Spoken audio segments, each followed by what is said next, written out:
so right now I'm going to help out my neighbor up in the Adirondacks on my second property here. I think he's digging on a footing on a slab and he ran into some rock. It's probably going to be granite. He's doing it by hand, so I'm going to give him a hand just get some of them rocks out. I got to trek up the road about a third of a mile or so, maybe close to a half a mile.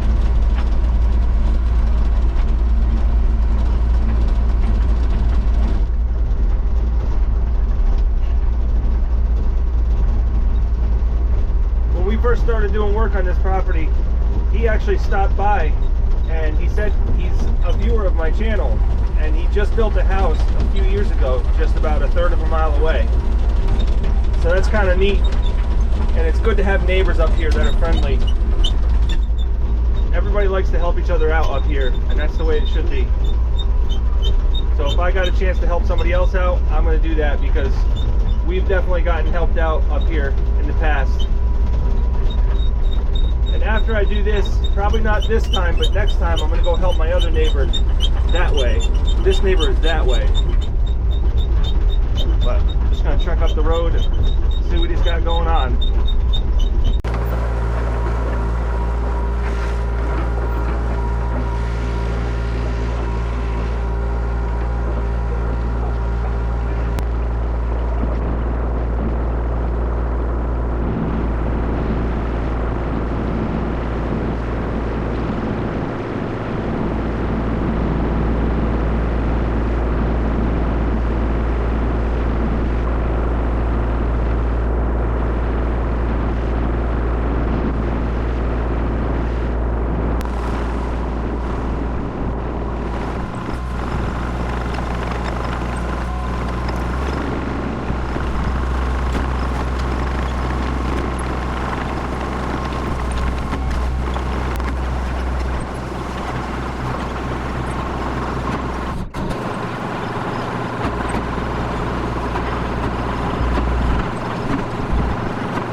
Top or bottom?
I'm really surprised on how dry you have it around here.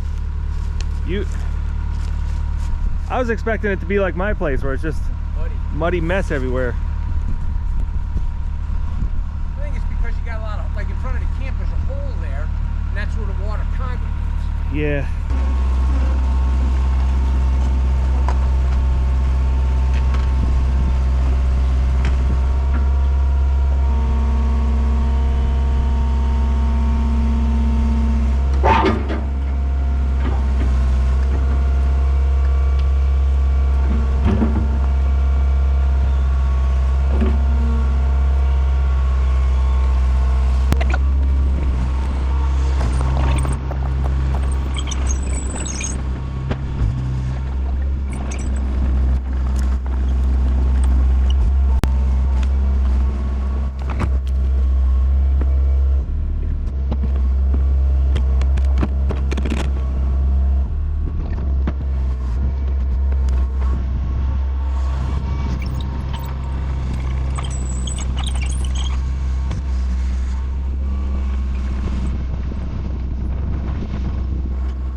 so I'm just leaving now. I got a little bit of a trek home. My high-speed track isn't working, so it takes a little bit longer. But yeah. But we're gonna go help out the other neighbor probably next time we come up. Don't have time this time.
Both of them? What? You gotta get...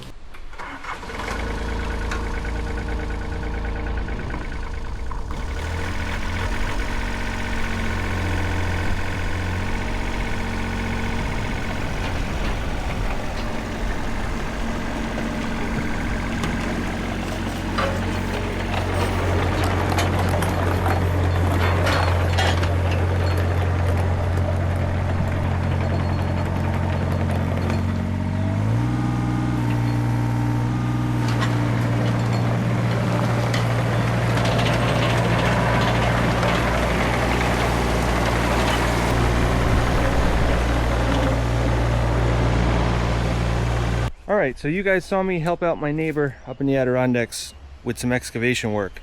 That was kind of a last minute thing. It wasn't really planned out. He just had some big rocks that he had to get rid of and a few other things. And I was already headed up there, so I figured I'd give him a hand. But he asked me a while ago about doing some excavation work for him. And I said, you know, I don't mind doing excavation work. I love doing it, but I didn't really want to come up to my vacation house to do work for other people. I said I would do it if you really wanted to, but I would rather help you get started on your own excavation. He said he has no experience with any kind of machines like this, but I said that's fine. I can teach you how to do it. And you know, if you got a little money you can spare for right now, rather than renting a machine or paying me, it's a lot cheaper just to buy a machine, use it for a while, and if you really don't want it after a while, you can just sell it. But most people with that plan never end up selling it,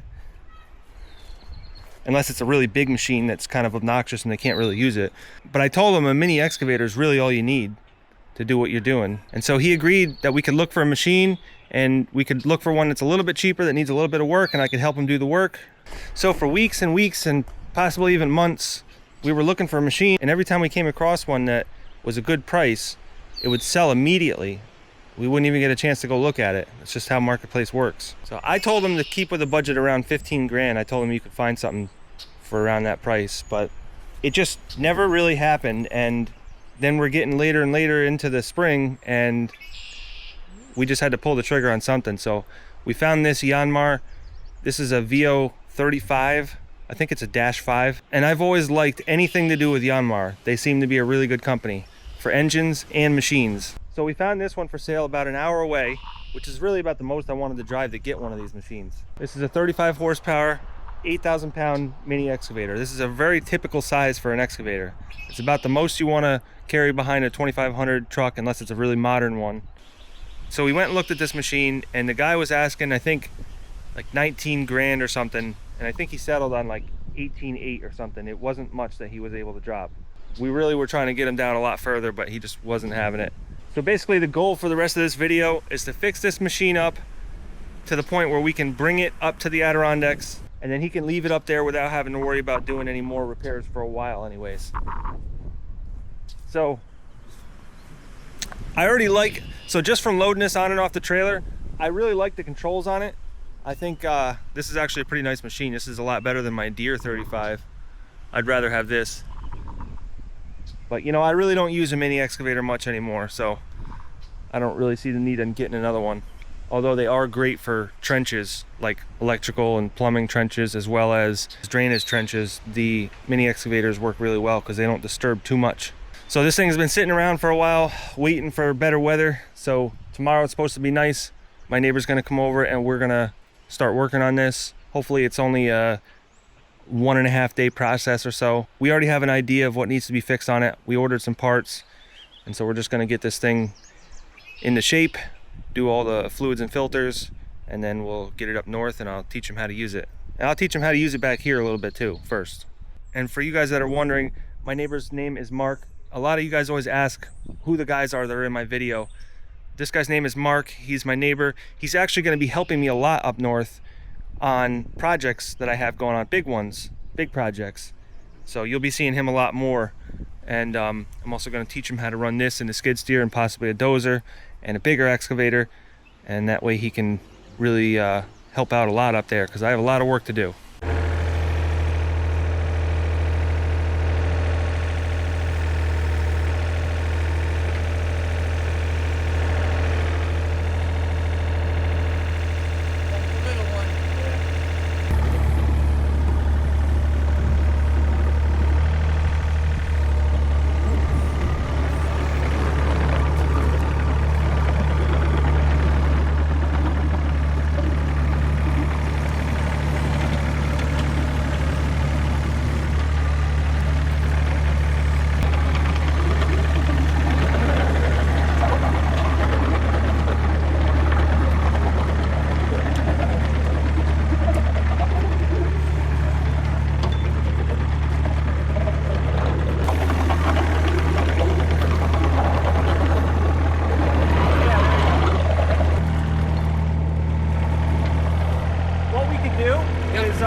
Put that thing down? I'm wondering why I'm Yeah, typically you want to try to face the pile right with that. That way it gives you more stability. Yeah. So if you want, swing this thing around or just dig from that pile. Yeah. And I would give it a little more throttle too.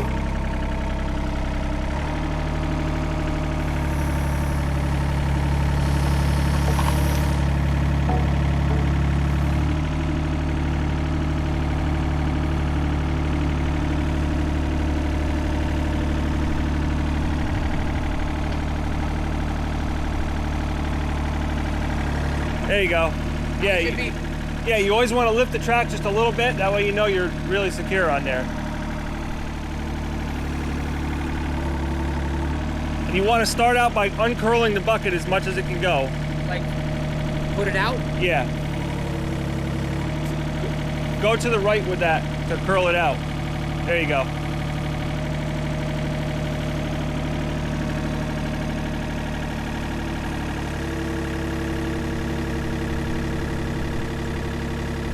How do I bring it to... It's all one motion, so you want to go left with the control to curl it, and then you want to go up with this one, or back. And then you also want to go back with the other one. So there's really like 3 motions that you're doing, yeah. You got the 2, you just got to curl it a little bit more as you're going too. That lifts it. It's moving.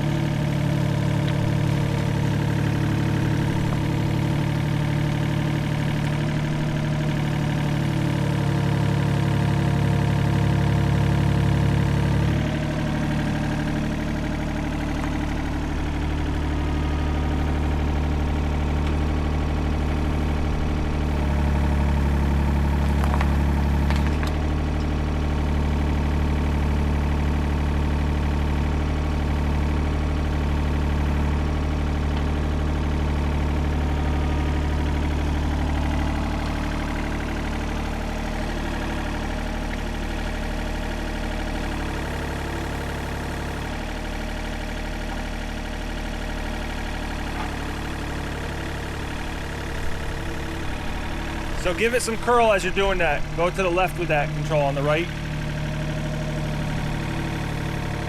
There you go. Because you want to secure that dirt in the bucket as soon as possible by curling it. Right. Otherwise what happens is you end up pushing the dirt this way a lot more. Curl it more so it doesn't fall out. There you go.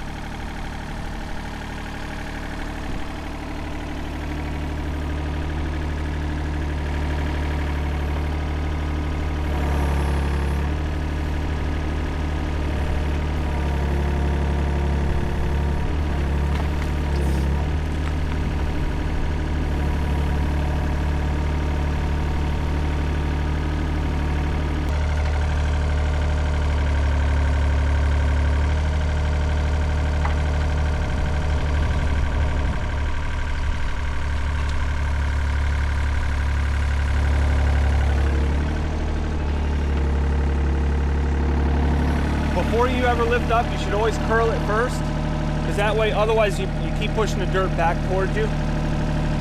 And then curl it all the way, and then go up, because as you're going up, it's going to tip the dirt more and more. The angle's going to get different. So you keep the curl in there as much as possible. Is that as much as it goes? Yeah. So that's that. Okay. So that's where you want to keep it.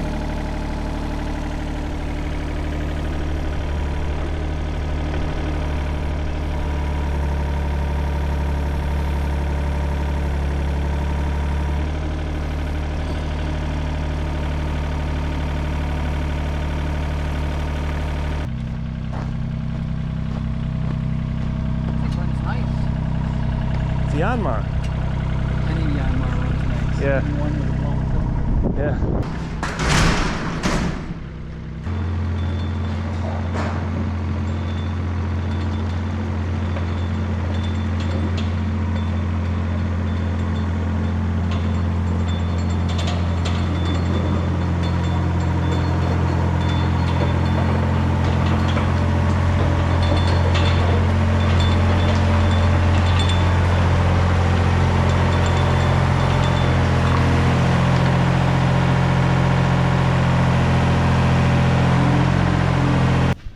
Quick coupler is in here. Oh, okay. So let me just.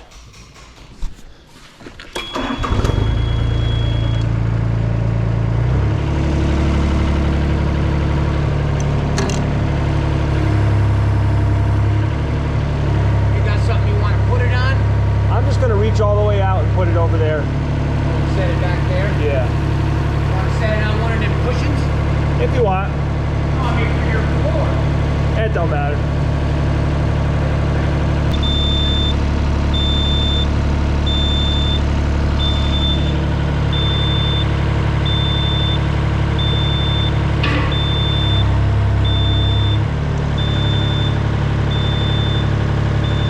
So most of these controls won't work unless you actually have the machine on. Sometimes like you can let the blade down. Like on my machine, I can let the blade down. But on this one, I don't think you can, even with the, yeah, see, it's all pilot control, so you can't control it unless it's on. Well, because that thing's up in the air. That too, yeah, but even if you put this down, I don't think it's gonna work, because it's pilot controls for this. See, on mine, this has a regular valve control. Okay. For this. For everything else, it's pilot controls. But for this one, this is also pilot control, so you can't let that down. But it doesn't matter, we don't need to put it down. Maybe the thumb is the thing to start out with, because that's going to need the most like fabrication on that. Just kind of get that to that ball right there. Yep. And then usually you push down. When you push down, it relieves the pressure, and then you push up on that. No leak. Yeah, that's the way they're designed. Oh, cool. There we go. That's it. And it also keeps the pressure locked in here so that this doesn't fall down. Mm-hmm. Because otherwise the thumb would just fall down.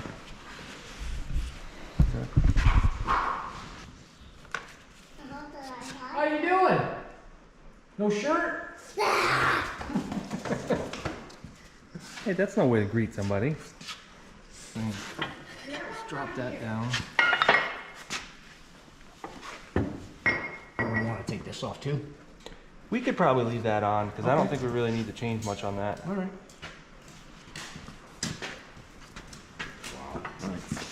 You want to just pull that and I'll get this?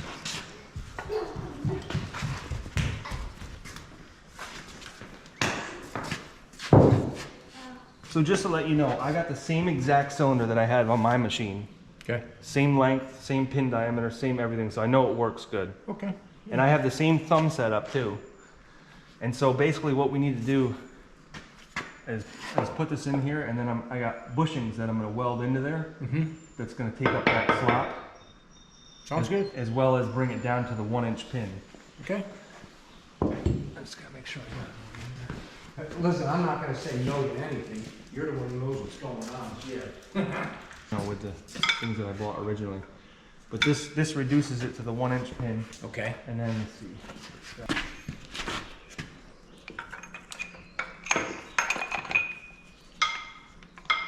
Does it fit in there or no? Nope. That's okay, we can grind it down. I'd rather it be like that. I didn't want any slop in there. So, but that's, you could let that go, and that'll stay there. That's pretty much how I want it to go though. So, cool. And you just stick this out a little bit like that, and then the pin is a little bit long.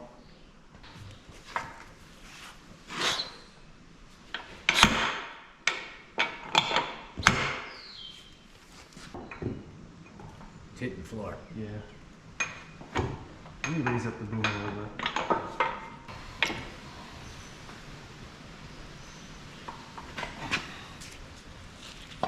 Okay. So that's about where we want it then. Okay. That has the full range. So all the way up. It's not even maxed out either, which is nice. That's cool.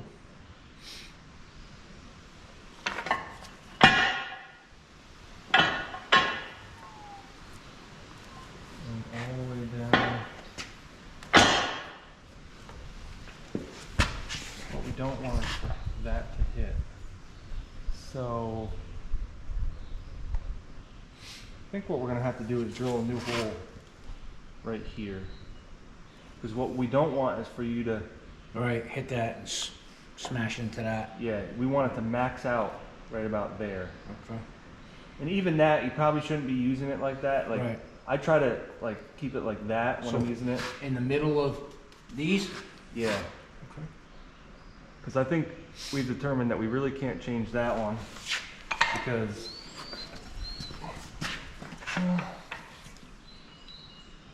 yeah, let's just try it. Let's just try changing this. Let's just bring that down. Okay.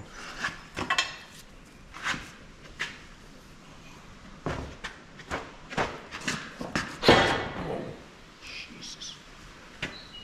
Okay, now we can bring it up.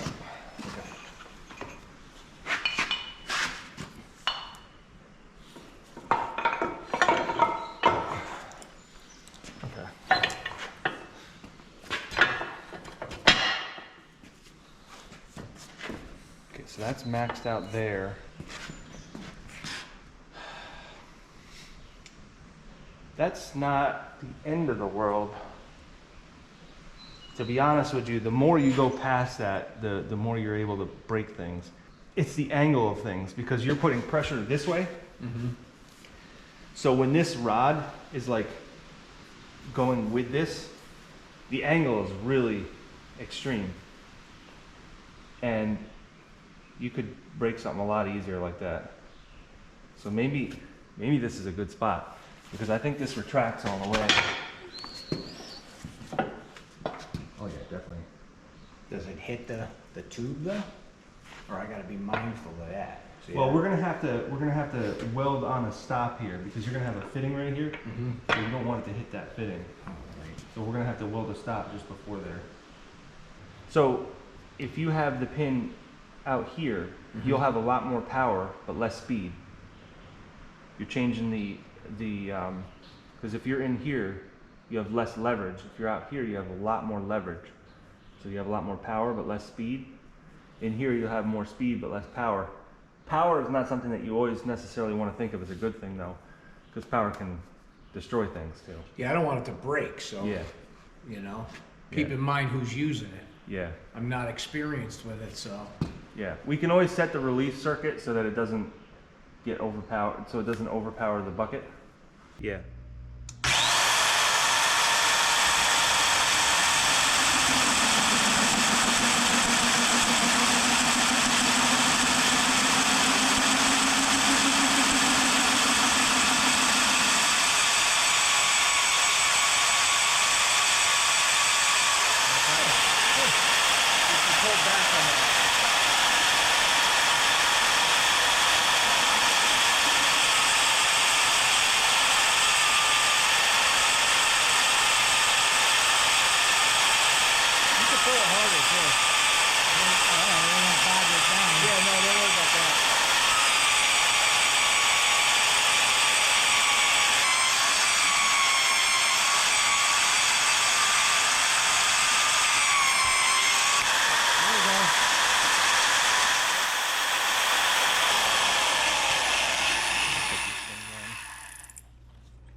Yeah, that's the plug that comes out. Oh, no kidding. So you see what I mean? Like it's not cutting all that like Right. a normal drill bit would be. Just cutting a little bit around it. Yeah. Cool. So it makes it really efficient to do that. Yeah. You can use a regular drill bit in this though. You can use any drill bit you want, but it's more efficient to use. They call it. It's called an annular cutter. Now you'll notice when I started out, it wobbled around just a little bit, Yeah. but once you start to actually bite in, it centers itself and it's super straight after that point. Right. Yeah, this is the magnet button on the back. Oh, okay. And it actually won't let you turn it on without the magnet on Okay. because it does. Safety. Yeah, it's one of those things where if you don't have the magnet on, it'll just lift itself right off and just kind of be dangerous. Yeah. I try not to use a carpenter hammer ever, but for this it's fine. But you should never use a carpenter hammer to hit steel with, because these are hardened steel and they'll fragment pieces off of it and send them flying through you. And the Really? way that I found out was right there. I had a piece of steel stuck in me for about 1.5 years. It was deep in my skin, and it was from this. Not this hammer, but it was a different one. From hitting what? From hitting steel with it. Oh, okay. Because see, when you're hitting a nail is very soft. Right. It's meant to hit a nail, it's fine. But when you hit anything other than a nail, it's harder steel, and it will send Shards off. This is not meant for that. This is too brittle. Oh, so it comes out of here? Yeah. Oh. Yeah, this is soft, but this is brittle. So you use a ball peen hammer, which is meant for that. Right. In this case, I'm hitting titanium, so it's not really going to matter too much. Plus, you're not hitting it that. You're not No, wailing on yeah. it.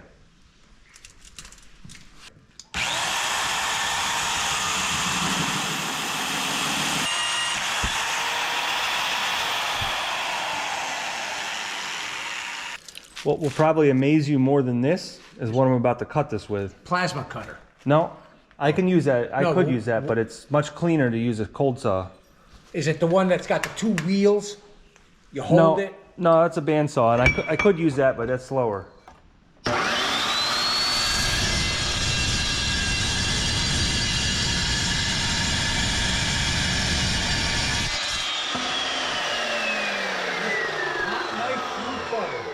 Isn't that hot though? Nope. Look how smooth that is. It's beautiful. Yeah. Well, notice how it's not even hot. It's No. a little bit warm, Warm. but Yep.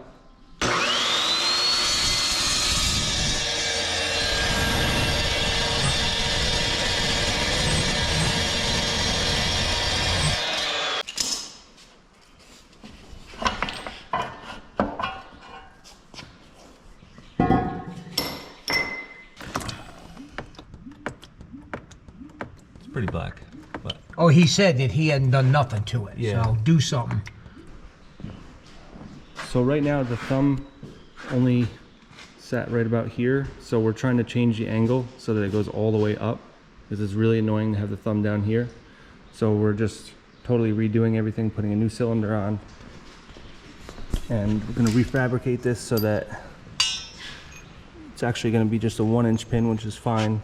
So we're going to drill a new hole through the side of here to change the angle slightly, and then we're going to use these to make up the space in here.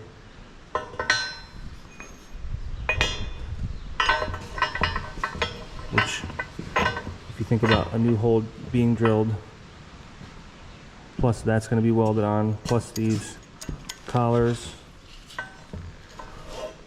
and then there'll be the eyelet of the cylinder, and then more spacers, more collars, and this will be welded on the other side. Maybe something like that when it's done. So that's why we had to cut these pieces, and I left them a little oversized because I want to be able to wiggle them around until they're perfect. And at this point, what we need to do is drill a new hole right there and right there. So I just need to clean this up so it's bare metal.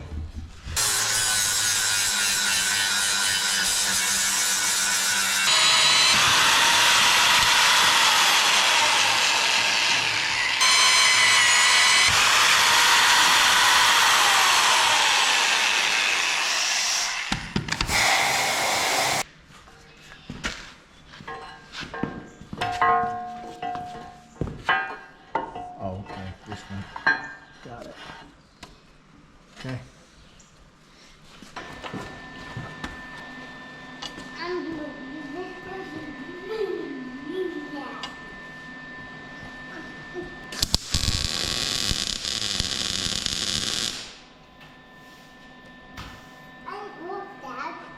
You better not.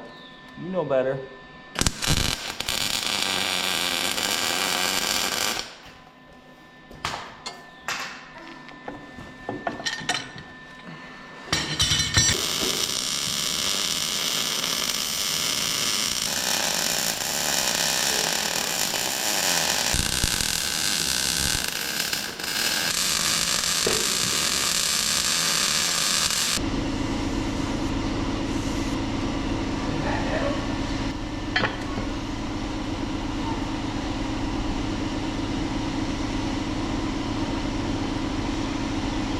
So right now these plates right here are gonna hit right here. So I'm gonna try taking off that much. Hopefully that's enough. And this swings up. It's hitting right there, so. Might have to end up trimming off the corner a little bit here too. We'll see.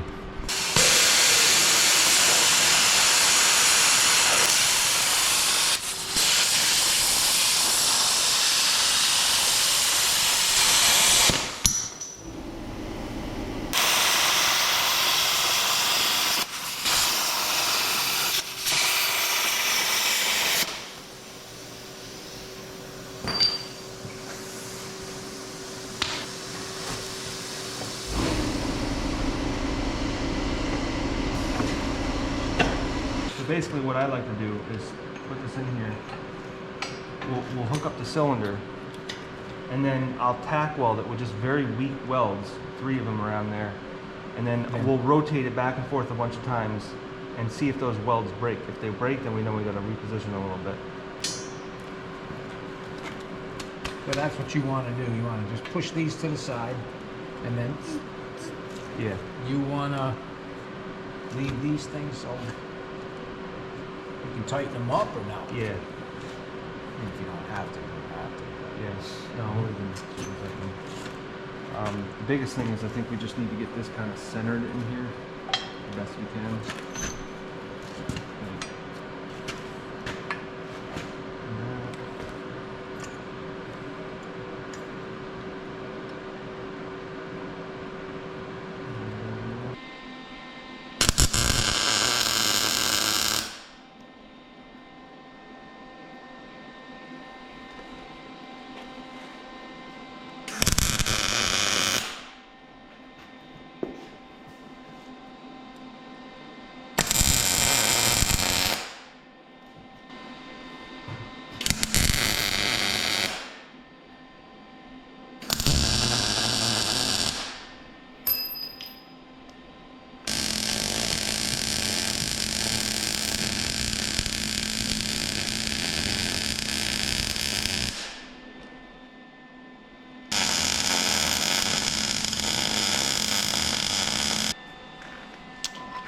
you're just gonna put them right here then?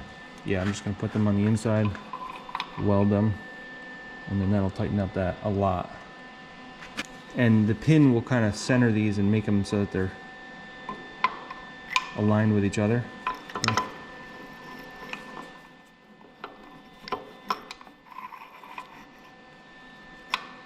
And then we'll try to do the same thing we did on the other side, where we like center it on both sides. So then that thing is on the outside, right? Yeah. Okay. It's hard to tell whether they should be centered because this hole could be oblong one way or the other. Right. And we don't really know where the center is. So the best we can do is just get it centered with a tack weld and see if the tack weld breaks. Mm-hmm.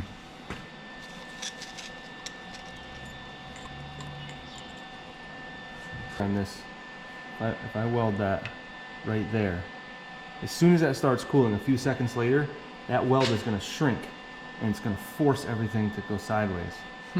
And I mean, it's a monumental amount of force. So you even them out like a tack here and a tack here, so it can't, one of them can't move.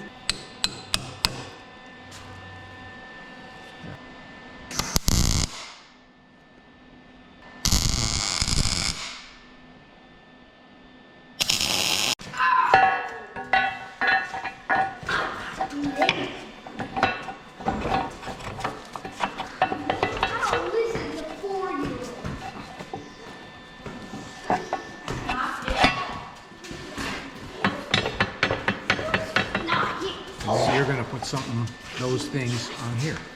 Yeah. You see, so before, we just took out half the play. As you can see, nothing's moving in there. It's only these that are moving.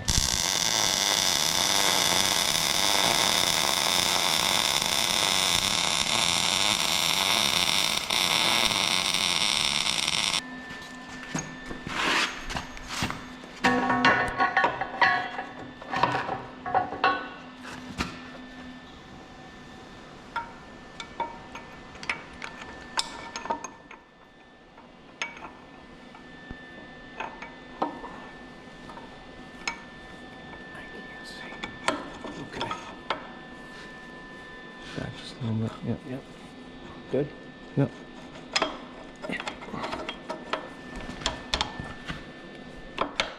It should be good. You're right at the end of it. You just need a little whack. There you go. There you go.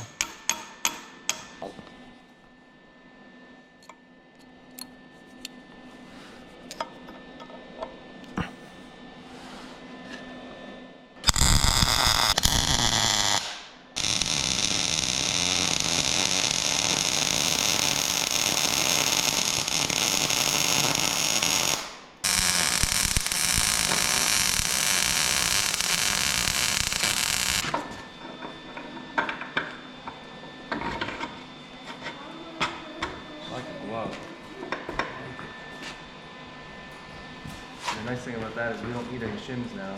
Right. Those are the shims. So here we are the next day, and we almost got the thumb done. The last thing I need is just 2 more collars to go around here. That'll tighten that up. I took half the play out of it. Now it's just this. And when I put those collars in there, that'll tighten that right up, no problem. So the next thing I want to work on with this machine is going to be checking out this main boom pin right here and bushings. So this is probably going to be quite the chore here because there's all these hydraulic lines going right over top of that. So it's the main pin that's right in there.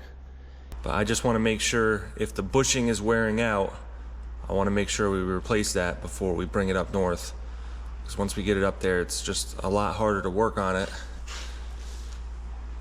And what I don't want is for that bushing to wear through and then you have to get a line bore in here. If it's just a pin, then that's easy. We can just pop a new pin in, but sometimes it's the bushing. Different machines are different. Sometimes the bushing wears out first, and sometimes the pin wears out first. It's just a matter of which one is harder. And I don't know on this machine. There's not a good way to find that out, really. So Mark has been working on doing fluids and filters. We still got to do a really good grease job on this. Make sure all the grease joints take grease. And then we also have 2 rollers that we need to put on. I think they're on this side. I do really like how Yanmar put these bars going across all the cylinders, at least on the rod side. When they're extended out, they all have bars going over top of them or underneath of them. I like that. That means that they were thinking. See that? Especially in the woods, that's pretty nice because you always got things falling. I guess the only one that won't have it is this one. But you can see this cylinder here that we took out is just massive. Just no need to be that big. That's like 4.5 inches around. And even the rod is bigger than that rod. Usually with the thumb, you can go 1 rod size smaller than this rod right here. And this one, I actually think it's the same size.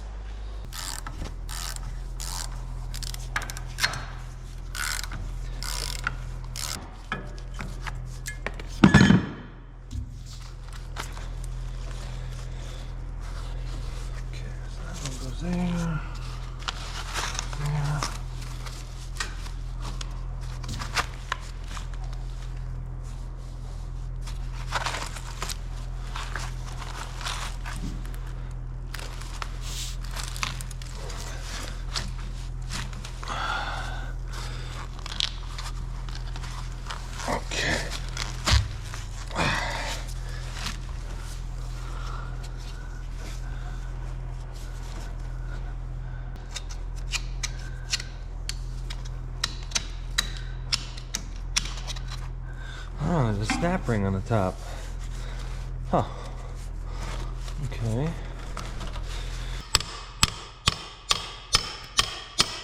Keep going. There you go. It's out.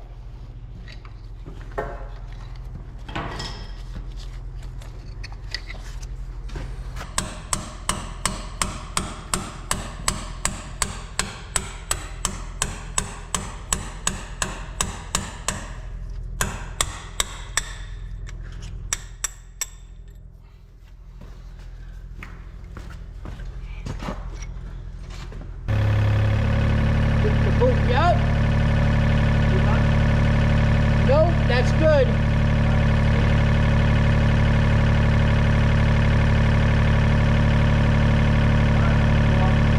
Go ahead.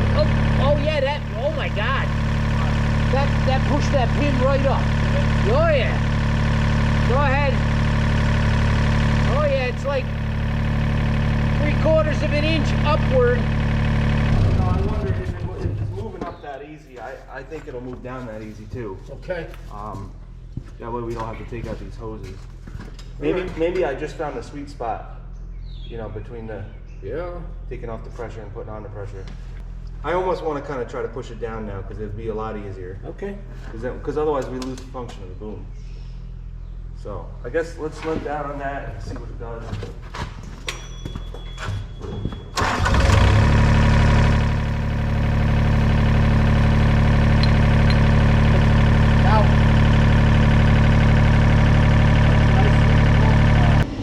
It's obviously going to hit this, but let's just get it started because I like the way that this is right now with the position.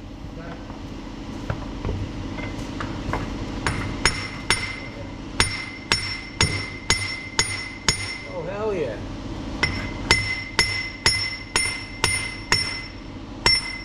Alright, well, now that we know that, We'll want to move it this way so you can work. I've done this before and the boom stayed exactly where it is. I wonder if it would...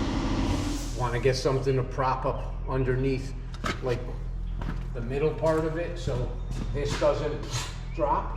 Like put something. What? I want it to move that. That's good. Yeah. Yep.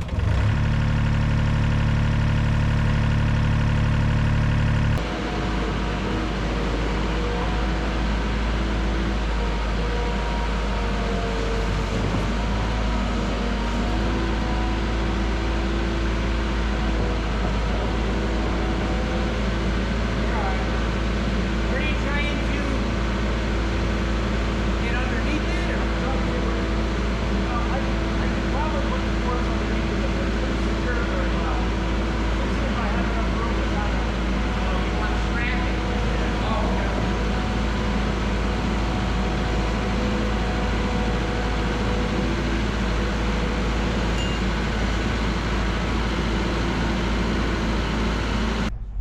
got like 16 inches there.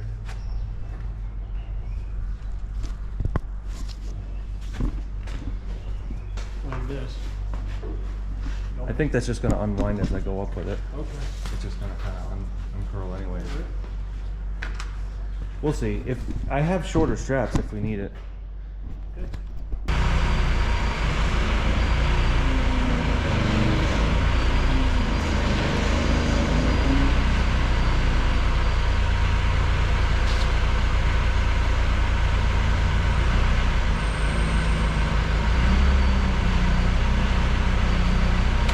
That's sturdy. Yeah. Oh.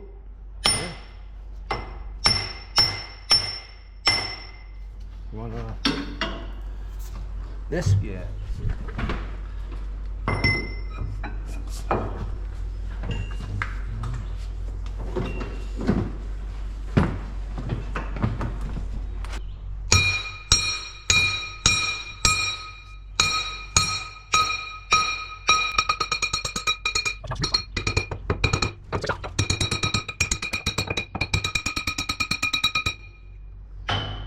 Close, right? Oh yeah, but it stopped, and then it started, and then it stopped.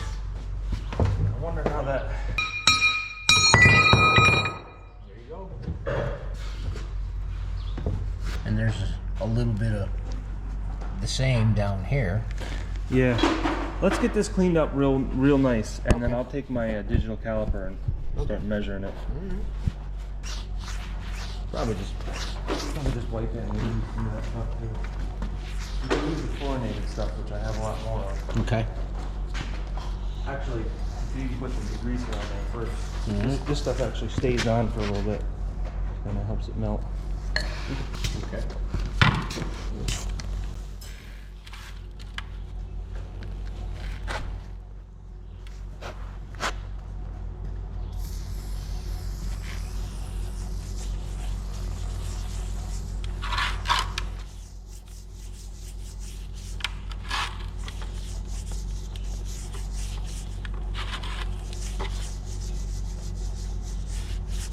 You ever seen those videos where the guys are in India somewhere with flip-flops and they're doing this really heavy-duty stuff? Yeah. And they're really winging it. But you know what? They get it done though. They get it done.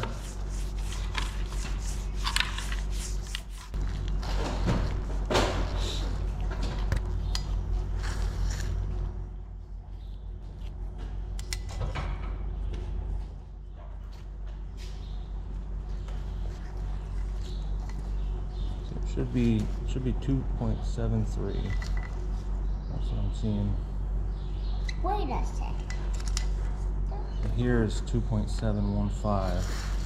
So it's quite a bit wore down. How Yeah, so that's do you get here so Well, it's like- fast, Dad? it's like 20 thou. 20 thou out. Oh, the wheel hurt too. Now wait, it hurt. That bushing will pound out too? The bushing will pound out, but it's way harder than this. It's pressed in. That's what I was gonna say. Yeah. So how would we, if we were to pound that out, how would we press a new one in? Well, you put the new one in the freezer. Okay. And what's this? Shrinks it? Yeah.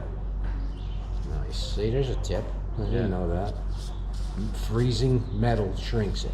Yeah. The problem is if you don't get it all in the first shot, then it expands in there, and then you got a problem. Yeah.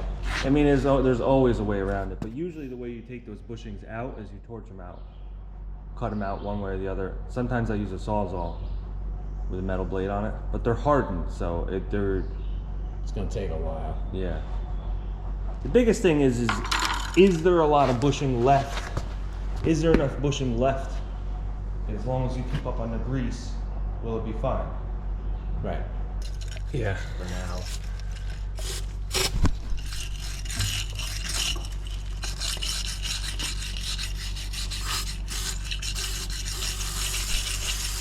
No, I definitely see some grooves. And that's grease grooves, right? Yeah. The diagonal grooves are the grease grooves, and I definitely see those in there, so that means we're not worn down. past at least the grease grooves. Mm-hmm. That's a really good sign. I'm sure those bushings are worn, but they're not worn enough to really warrant doing this bushing job right now. All right. As long as you keep up on the grease, maybe double down on the grease. Grease at it every 8 hours. Well, grease it every 4 hours really, because you should grease the whole machine every 8 hours. No kidding. Yeah. So I would do every 4 hours on that. And when it's full, it'll be just coming out the bottom. Right? Yeah.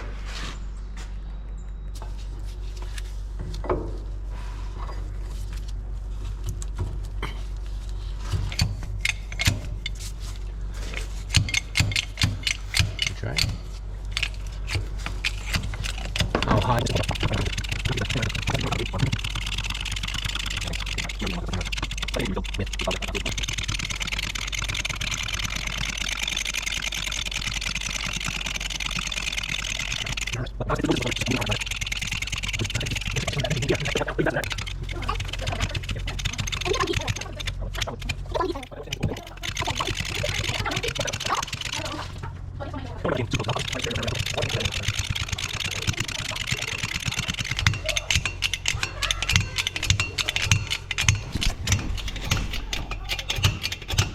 You're just about there. Right there. That should be good right there.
It's erratic right now because it's got air in it. The air needs to work out, and that's why it's erratic. It's like spongy. Okay. See, that should never give at all. You shouldn't be able to move it? No. So that tells me that there's still air in it. So it needs to work the air out. The air bubbles go with the fluid as it's going back and forth. Mm-hmm. Okay.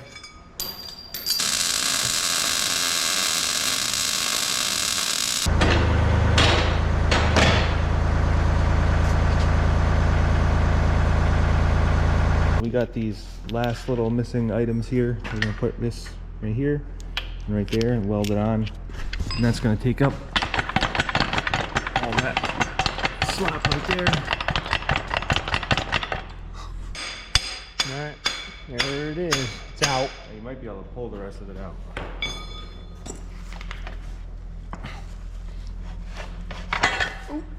See what I mean? Yep. Just put it back together and we'll put the other one on the other side. I guess it's gonna be a little bit weird because that rubber is gonna want to melt as I'm welding that thing, but. Well, no. So what we'll do is we'll just tack weld it, and I'll pull the pin and then we'll weld it up.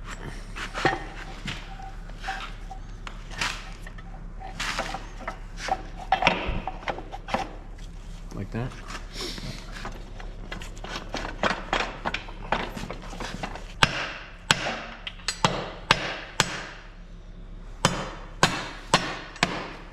Alright, so now we need to.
Sweet.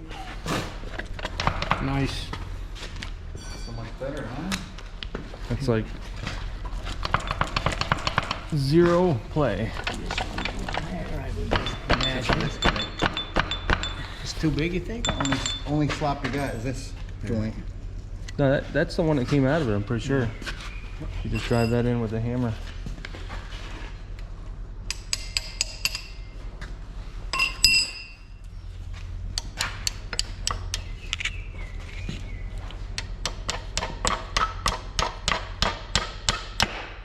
There you go. And then it bends upward. Yeah.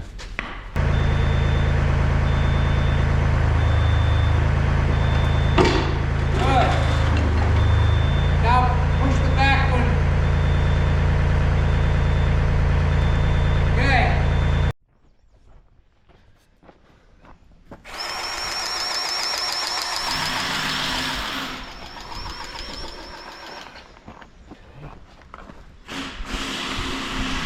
Coming out anywhere? Oh yeah, right Yeah. here. Yep. A little too much, but That's all right. then up here.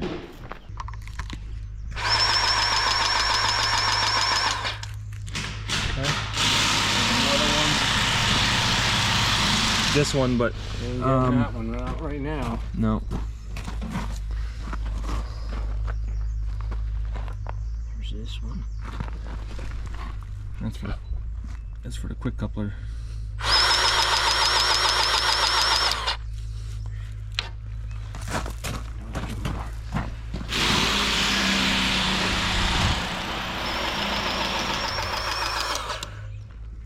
Alright. That doesn't have nothing. I thought there was one. Did you get any of these ones? No.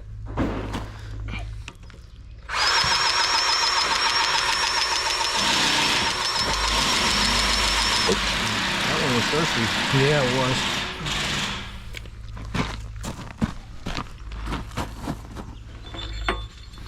There is one right here, but you gotta oh, okay. It's got 90 on it. Okay, hit that trigger. Nope. There you go. Beautiful.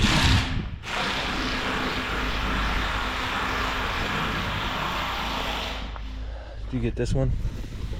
I don't think so. That's like probably one of the most important ones right there.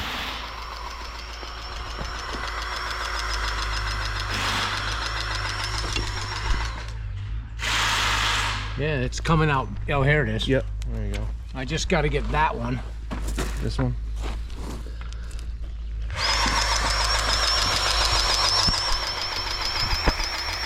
Yep. Okay. It's really nice when all the fittings take grease. Hell yeah. Sometimes you gotta pull bushings out just to get the grease to work. So the only way you get that one is if the Yeah. thing's all the way down. All right.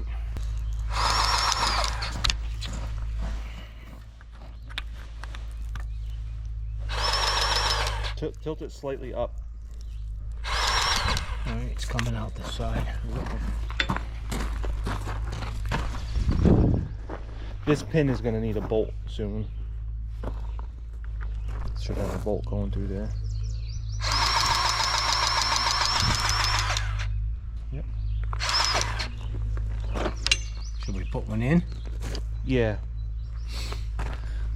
Yeah, there's 2 holes, so if we can get that turned around a little bit.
nice machine, honestly.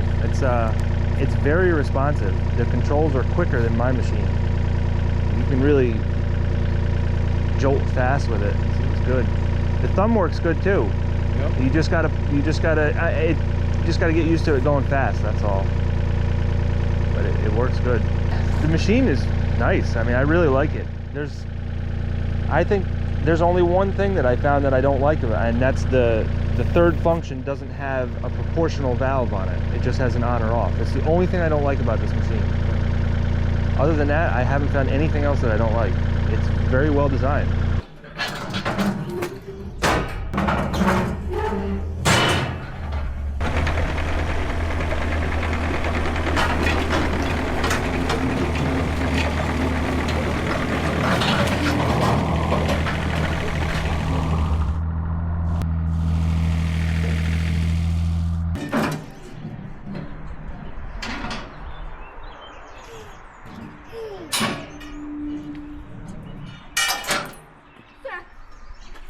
What's up?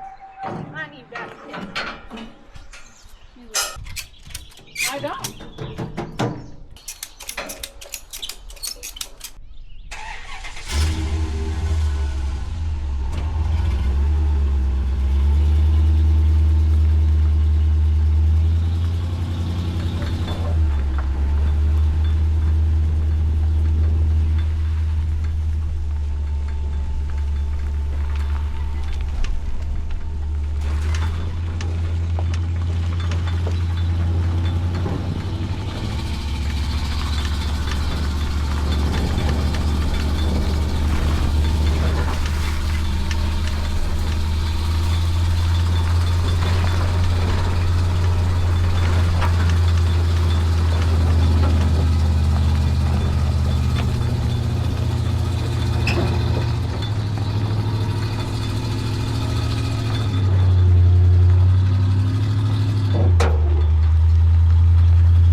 Really long.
Not you.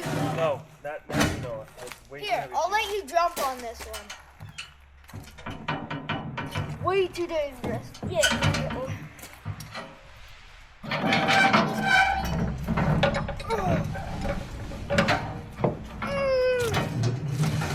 Jump.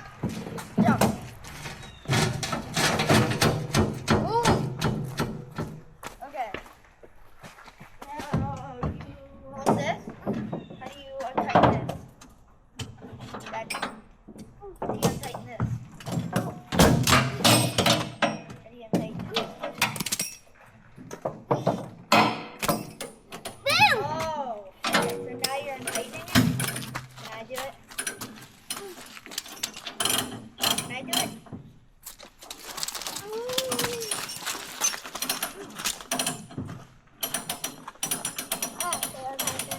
I found a way to cheat that safety system already.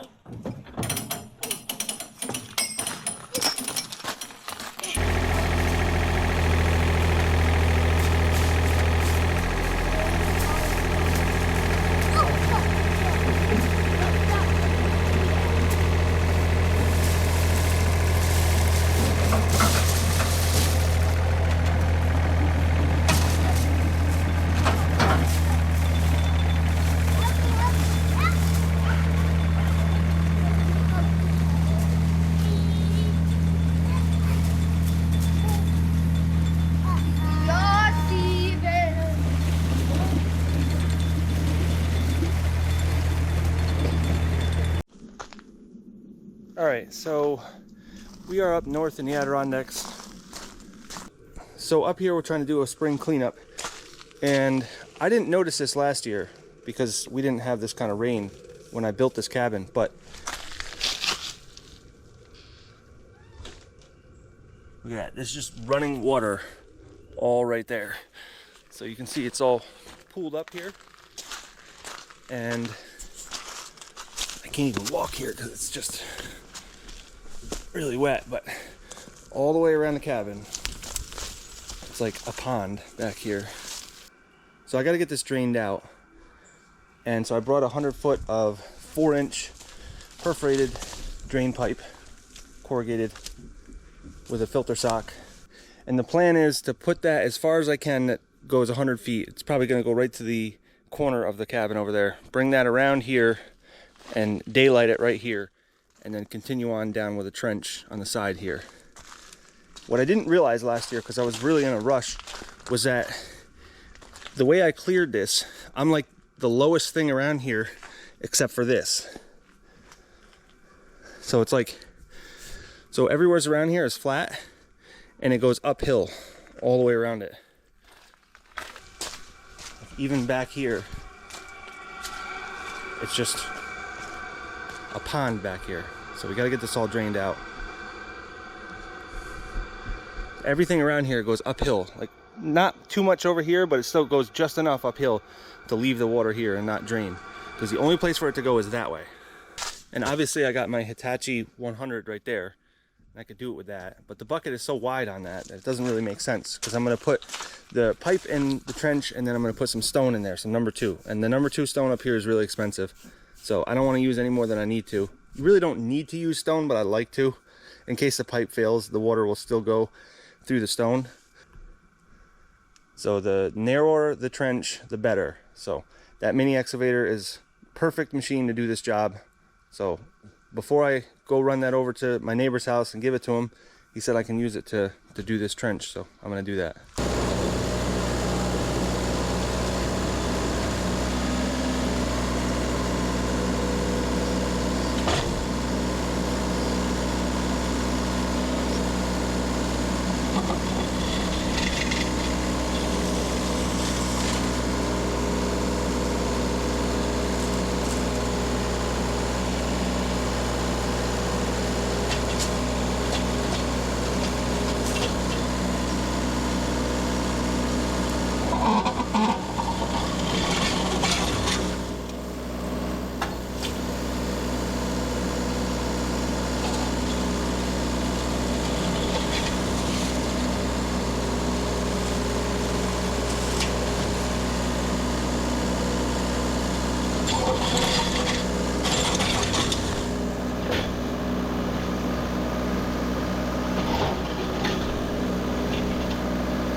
That's like the first half of it.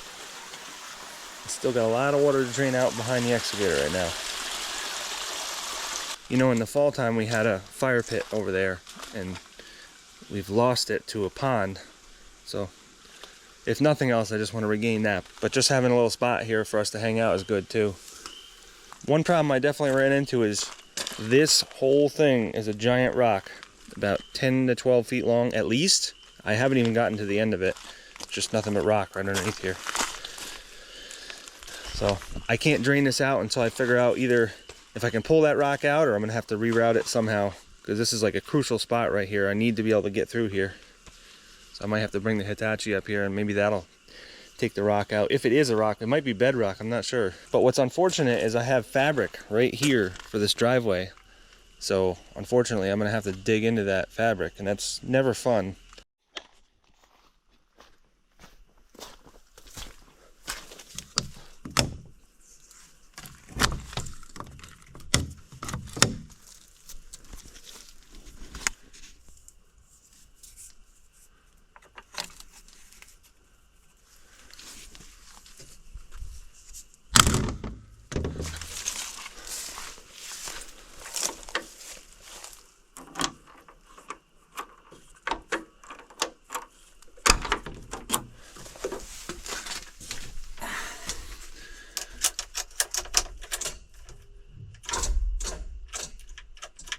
Uh-oh. That's not fun either.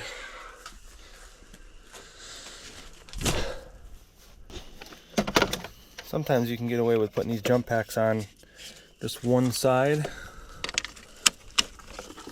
Usually it's just one battery that needs a little boost. Just don't know which one though.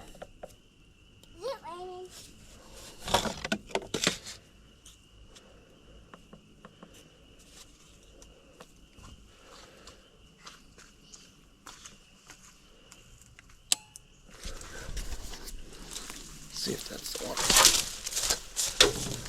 Stay there. Okay, not that one.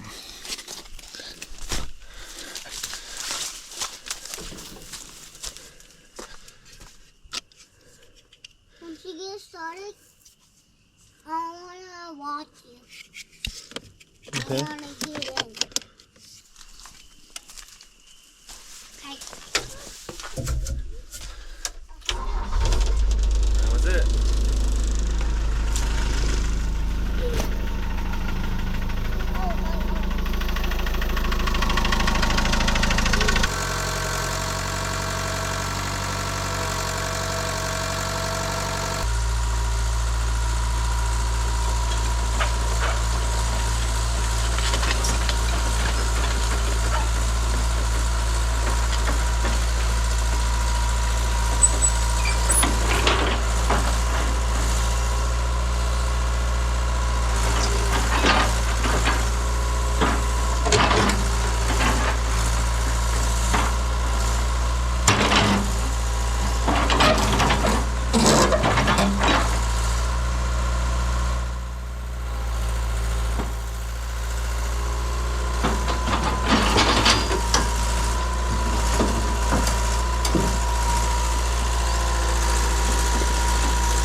All right, so I dug back into this hillside like 4 or 5 feet. Still rock all the way here. It's like 16 feet long at least, and like at least 10 feet wide. And that's just what I've dug up so far. So that's not a rock, that's bedrock, I'm assuming, unless it was some massive rock, but I think it would actually be kind of neat to uncover it and just leave it exposed rock.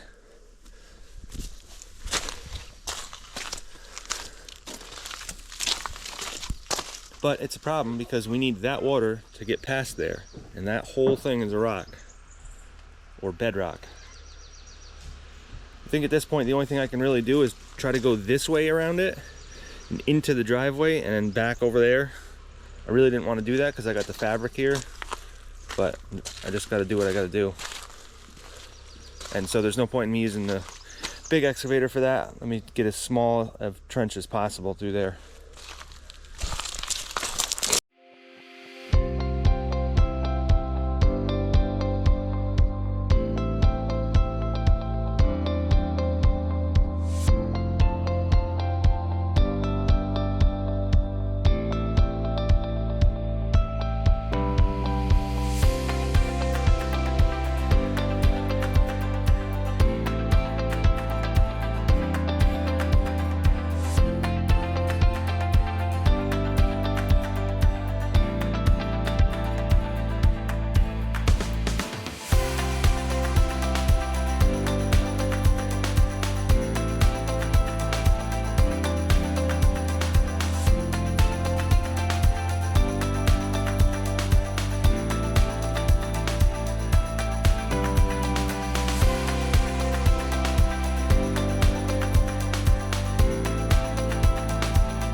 I'm getting really irritated here. This entire thing is bedrock. I don't know how I didn't see that while I was digging. I had all this torn apart when I did all the site work around here.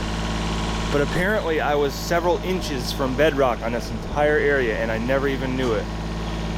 If I would have known that, I would have dug it down to the bedrock and I wouldn't even need to use fabric. I would just put stone on it.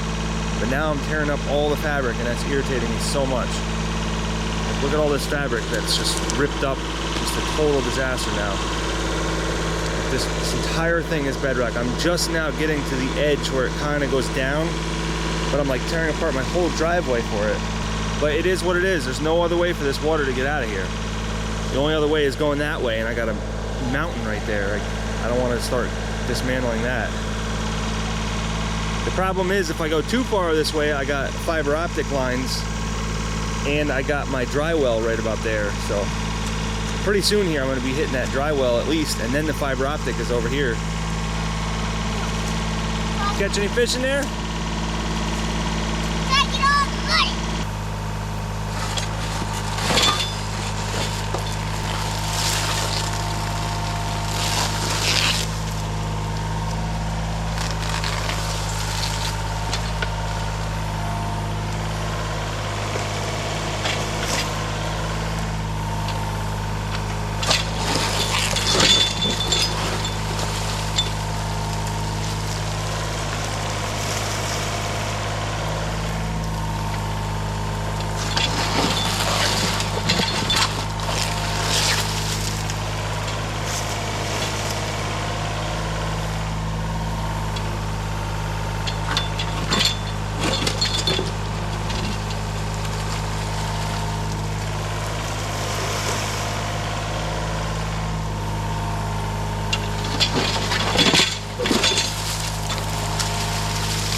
Alright, so now that I've made a complete disaster out of everything, that bedrock goes from right there to right there, all the way to right there, and then back.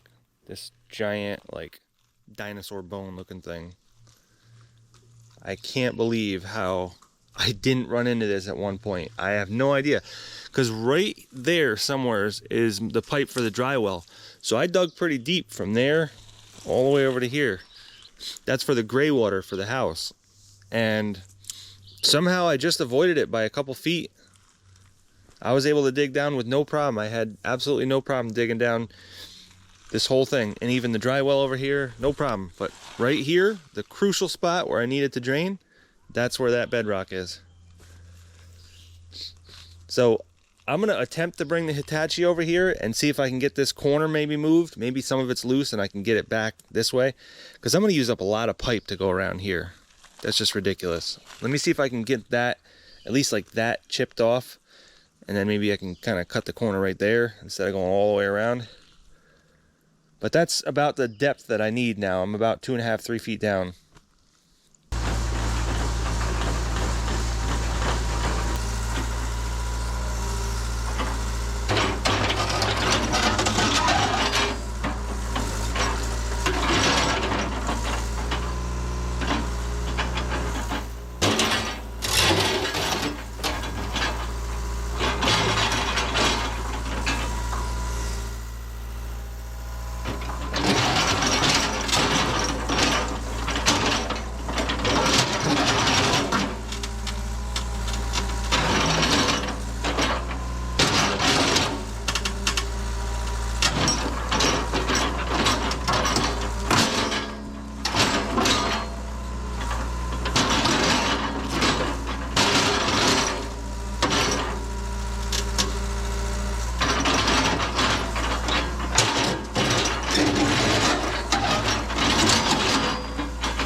So normally I would dig the whole trench and put the pipe in it, but I can't access that area until this is all filled in.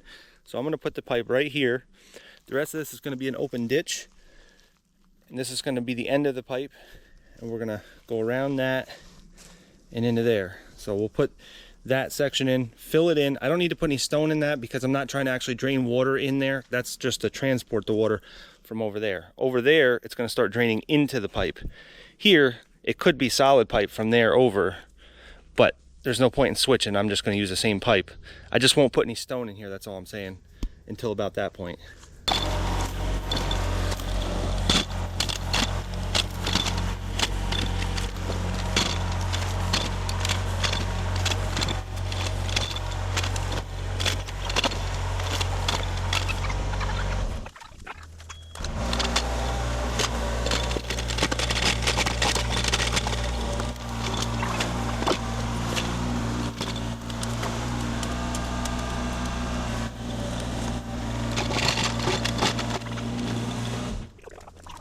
Okay, well, we have a bunch of rocks.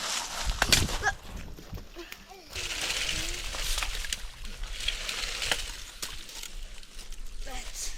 Yeah. Oh, that's a heavy dog. It ain't gonna come off.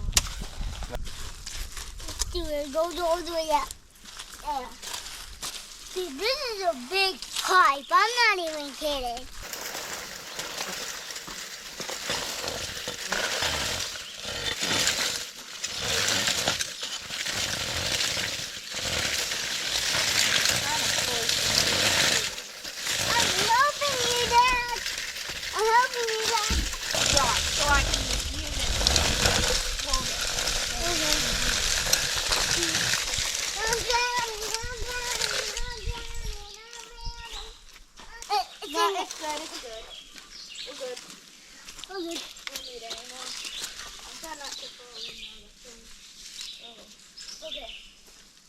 Put that right in the middle. Well, it's a tiny little piece. I'm gonna put that Alright, just put this excess pipe over there. Over there. Put all this excess pipe over there.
Yeah, things are just not going my way today.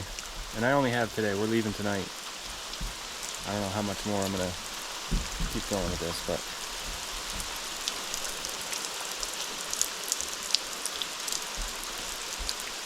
it seems like everything I'm doing here, I'm just kind of going backwards and making 2 or 3 times more work.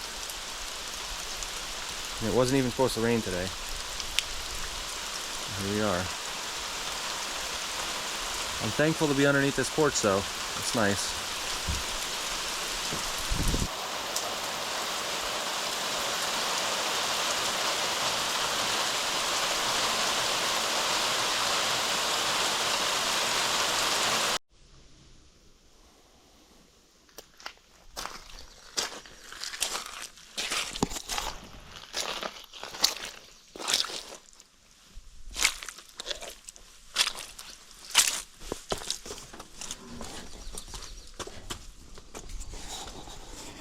Alright, so after an hour of downpouring, there's nothing I can do around here. I need to let this dry. So I'm going to go around back and continue on the trench to where it needs to stop so I can drain that pond out back here.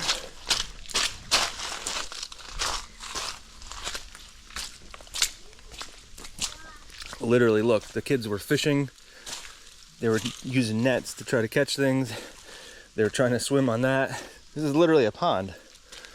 So I'm gonna continue the trench from there to here. We'll just keep that open. We'll let this drain out for a few weeks and then we'll come back and finish it.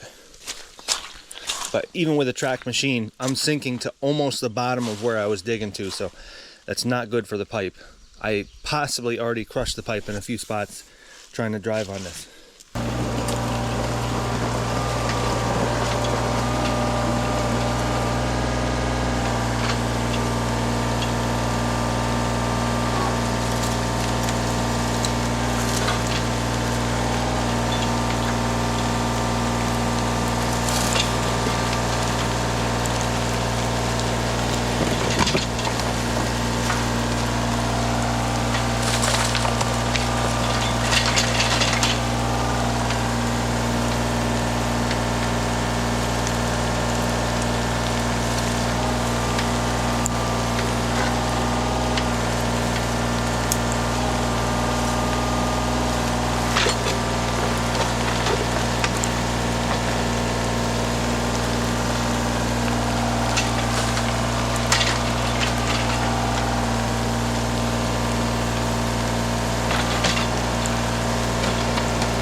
Alright, so I just gotta cut the fabric on the end of this pipe real quick.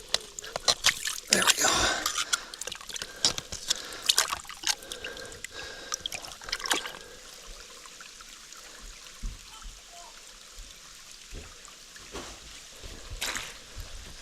You just dig that a little bit deeper right there.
It's always nice when you can put in drainage and actually see the results before you leave the job.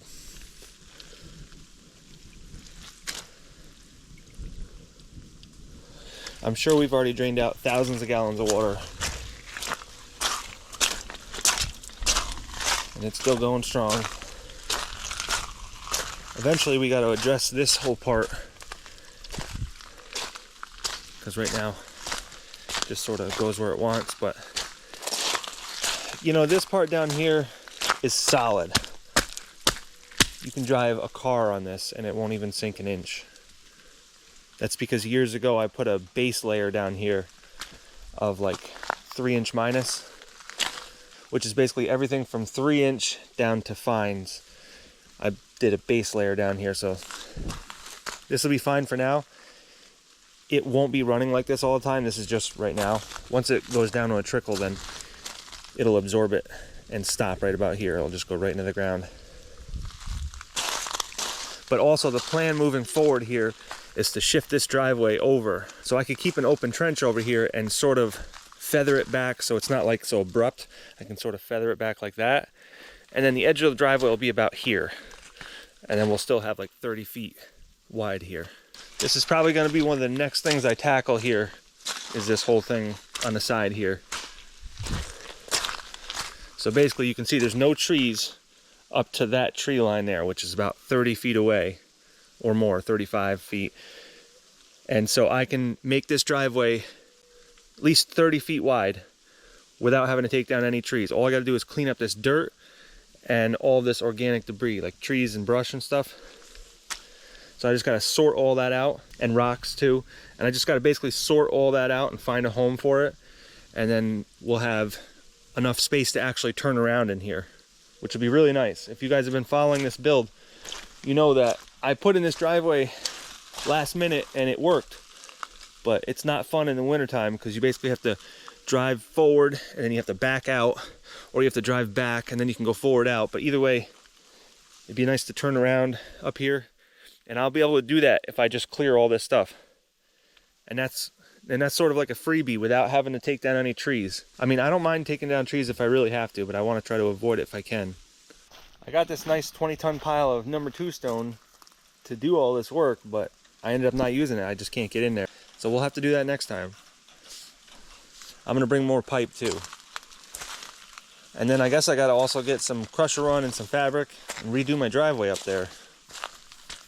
But it is what it is. It needed to be done. When I was doing the site work in the fall, I wish I would have known about this water problem, because I would have addressed it then. Because before I built that cabin, I had free run of everything around there, and it would have been a lot easier. But that's why I wanted to use a mini excavator, because it definitely maneuvered around a lot easier back there. It was, you know, with that thing, I'm just a bull in a china shop back there. This is perfect.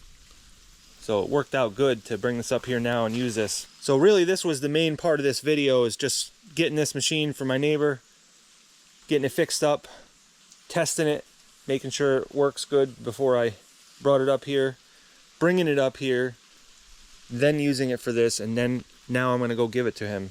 And then he'll be using it. And he said I can use it anytime I need to while I'm up here. But, you know, I really hate borrowing things from people. I just figured since it was here and since I brought it up here and since we did all that work to it, I'll use it this one time, but probably not after this, because I don't like using other people's stuff. So, but you might see this in another video, who knows. I really like the way that they designed this machine. And I'm not surprised either, because Yanmar seems to be pretty good. Whoever put that thumb on really hacked that up. So we got it a lot better, but it's kind of crazy the way they did that. But look, there's like no play in that whatsoever. The whole bucket is moving right now. I got to do that to my mini excavator. It's just never a priority to work on that thing because I never use it. But using these collar shafts really works out good. You weld those in there and they become the bosses. And I suppose when you're doing it to a bigger excavator, you're going to have to order like boss material, which is probably DOM, drawn over mandrel is what it's called. And it's basically like a really heavy wall pipe. So if you were working on a bigger excavator, you'd probably have to order that stuff. This I got at Tractor Supply. They were just 1 inch and 1 1/4. So it's easy to get at Tractor Supply. Just don't have to order it or anything, just go there and get it. So that works out pretty good for a mini excavator.